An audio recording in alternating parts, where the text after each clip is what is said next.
Okay, welcome back, ladies and gentlemen. We're going to be looking at just a few extra examples for 5.2. This is just an extra video with some examples from the textbook. So let's go ahead and get started here. We're going to look at page 460 at some of your assignment problems. Obviously not the ones you need to turn in to me, but some of the other ones here. And I'm going to go ahead and start off with problem number 5. I felt it was easier to actually write down the problem than rather try to type it out. So you're going to have to bear with the writing here. Okay, so number 5 says, tell whether or not f of x, so this is, does f of x equal sine of x? Tell me if this is an identity. And what f of x is in this case is, in number 5, it's sine squared x plus cosine squared x over cosecant x. And basically it's a yes/no question, but you need to actually be able to simplify this to see if it does simplify to sine. So in the kind of what we're doing here, you're actually trying to prove this identity, and it really ends up just coming down to this. Does the left side equal that right side? Well, in this case, I'm going to use the Pythagorean identity. Sine squared plus cosine squared is 1.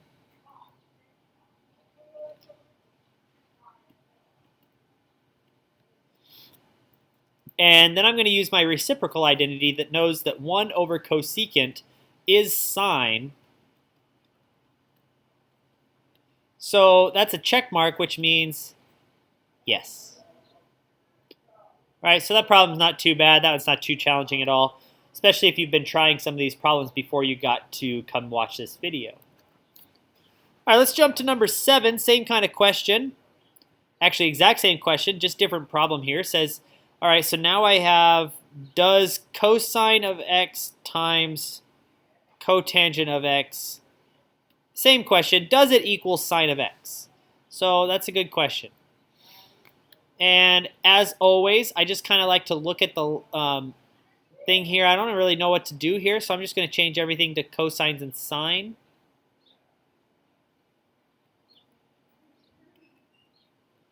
Well, cosine times cosine is cosine squared. That doesn't really look like it's going anywhere here. Well, let's try some Pythagorean relation identity just for the heck of it. Let's go 1 minus sine squared x over sine x. Oh, maybe some stuff will cancel here. What 1 over sine becomes cosecant, minus sine over sine is sine. Oh, that doesn't look like it simplifies at all, and in this particular case, it's not going to. So this would be a no. There's no way that left side simplifies down to sine of x.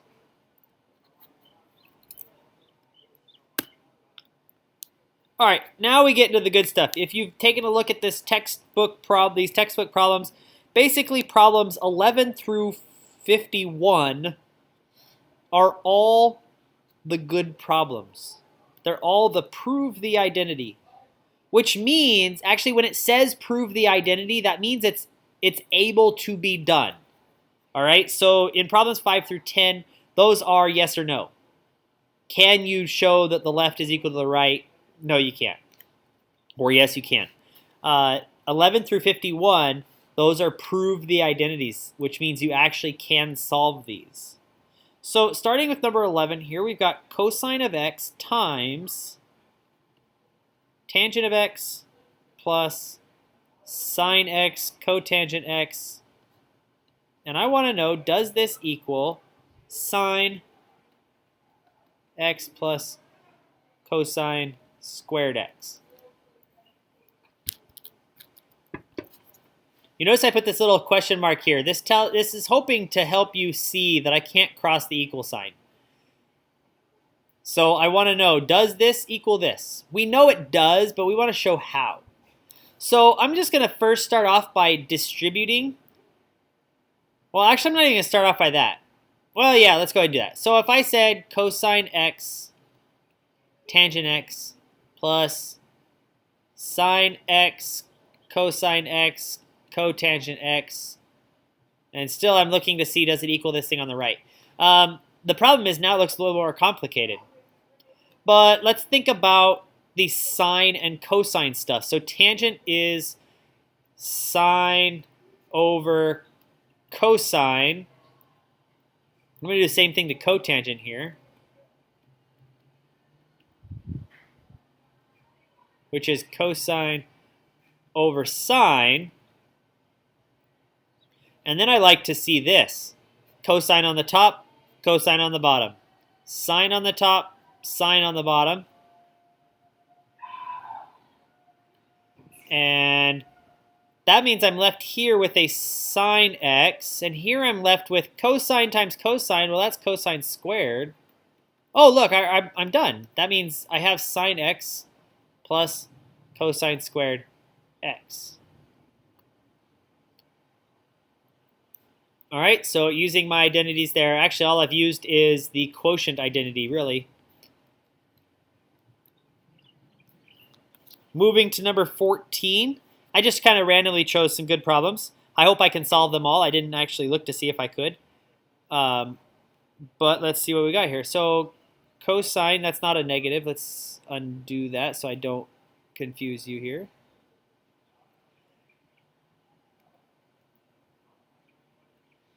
So cosine x minus sine x squared. And I want to know, does this equal 1 minus 2 sine x cosine x? It's a good question. And whenever I see things with parentheses, I usually like to get rid of parentheses. That's just me. And it's squared, so I can FOIL this, right? F-O-I-L. Don't forget how to FOIL. So if you need to write it out, I'm going to write it out up here because I don't like it to see it. I like to do it without writing it out. But if you FOILed this, you would get cosine squared x minus 2 sine x cosine x plus sine squared x. Some of you might not be able to see where we want to go here, but that's the idea, right? We got to figure these things out for ourselves here eventually. But I noticed that I have a cosine squared plus sine squared. Cosine squared plus sine squared is 1. So if I'm going to rewrite it a different way so you guys can see that. Cosine squared x plus sine squared x minus 2 sine x cosine x. Well, I know that this thing is equal to 1, so I get a 1 minus 2 sine x cosine x equals 1 minus 2 sine x cosine x, which gets a check mark and done. All right, I've shown that the left side can be simplified to the right.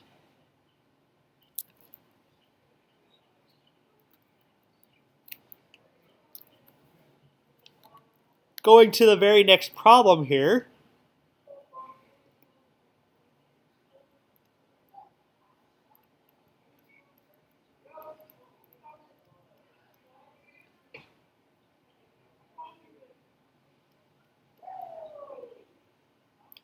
We get this.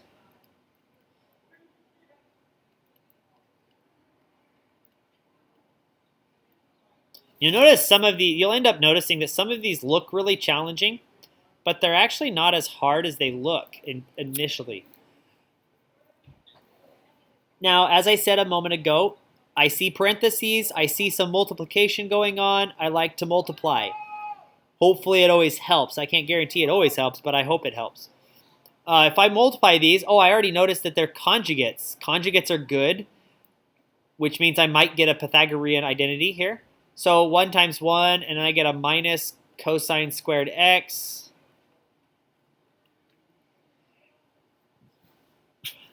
So here, you'll want to resist the urge of doing this.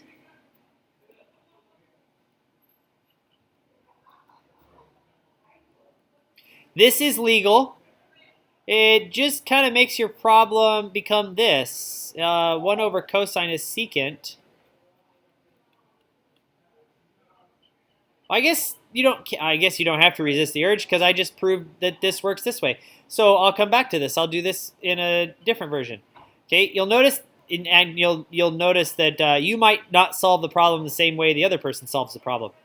Here, I like to just look at 1 minus cosine squared is sine squared.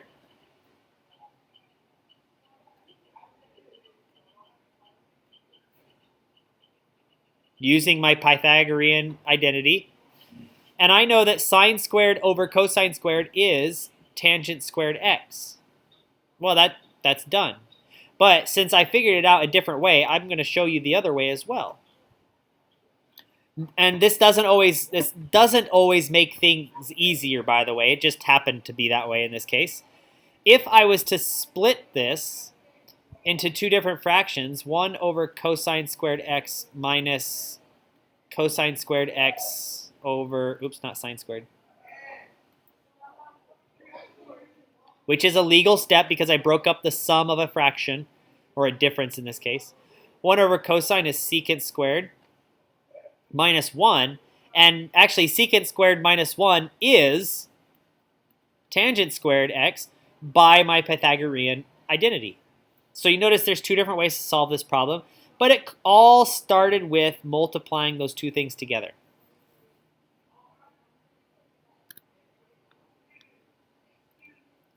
Let's look at number 19. Oh, by the way, you might notice on number 15 there, the variable was a u, but I like to use x, so if you want to use x, just use x. And the same thing goes for number 19 here. They're using this, which is not necessarily a b, it's actually beta, the Greek letter beta. And the question here is 1 minus sine x and 1 plus cosecant x equals 1 minus sine x plus cosecant x minus sine x cosecant x. Man, this one looks challenging. But again, don't let the looks deceive you. If I was to just, look at this, I have parentheses again. I want to get rid of parentheses, so I'm going to FOIL, and I get 1 minus sine x plus cosecant x minus sine x times cosecant x. And then I just keep looking at this as what can I do? But that would be silly because technically you already have the answer. It does equal 1 minus sine x plus cosecant x minus sine x cosecant x. Check mark, done. Look at all this extra empty space. This was kind of a, shouldn't have been unworthy to put on here. I should have skipped that one because that one's almost too easy. Not almost too easy. It is too easy. Everybody could do that with our eyes closed. Also, you notice it didn't actually require any identities. All we had to do is FOIL. It ended up being the same thing. So let's jump down the list a little bit, down to 29. 29 looks like this. This would be the cotangent, not cosine, goofball.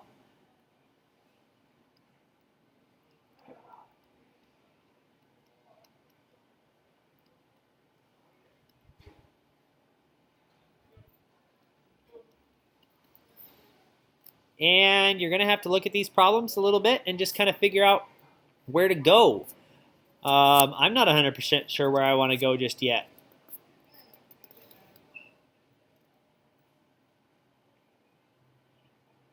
Let's try something. Hey, guess what? One of the first things to do is just try something. Well, I want to be able to get rid of this minus sign and make it multiplication. So let's think about changing cotangent into cosine over sine.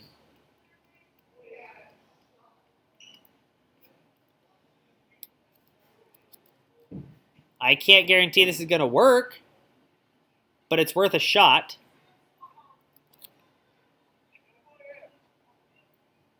So here I need to multiply by cosine or sine over sine.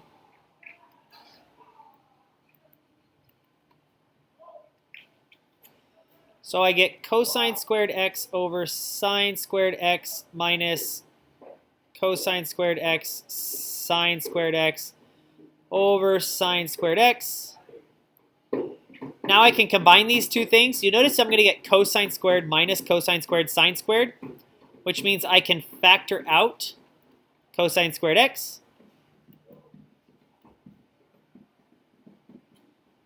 over sine squared x.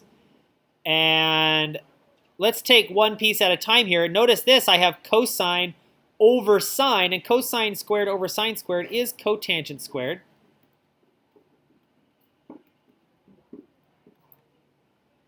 Oh, look at that. 1 minus sine squared x is a Pythagorean identity.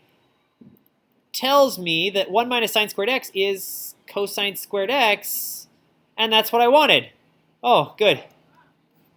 I'm happy that worked, because I'm like you. Sometimes I don't really feel like doing it more than once. All right, where are we going from 29? Let's go to 37. So on 37,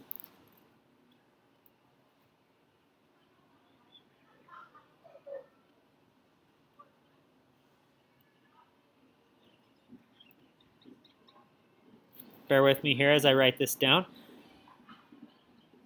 Oops, not 2x.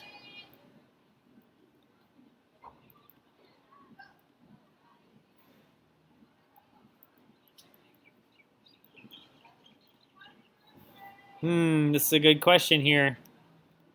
Where do we go?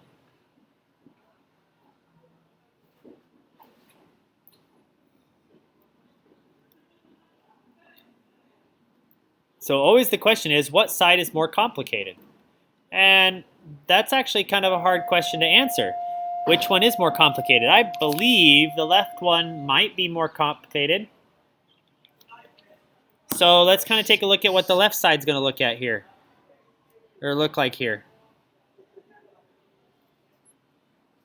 I have something in the denominator that might be useful to multiply by the conjugate here. So let's just try that.